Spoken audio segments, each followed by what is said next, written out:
Good morning, Mr Speaker, and I'm delighted that this UQ has been called today because we are only a few hours away from the deadline landing for private sector employers to publish their gender pay gap results. Last year, the government introduced groundbreaking regulations that required large employers to publish for the first time the difference between what they pay their male and female staff in average salaries and bonuses.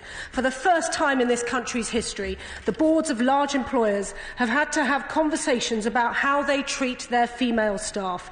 And by making this information publicly available, we have empowered employees to see the scale of the pay gap where they work and hold their bosses to account.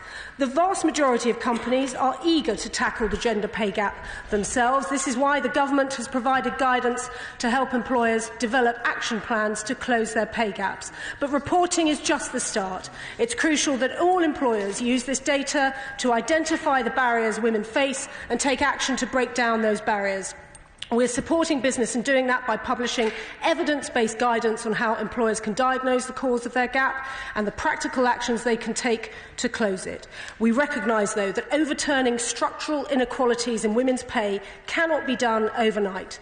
Most companies won't see a dramatic reduction this year, but what matters is that they're taking the right action to drive change in the right direction, and progress is being made. Beyond reporting, this government is actively working to support women in the workplace and close the gender pay gap. We are supporting both women and men who have caring responsibilities through increased childcare entitlements, promoting flexible working and shared parental leave. We're working with business to support and increase women's progression to senior positions.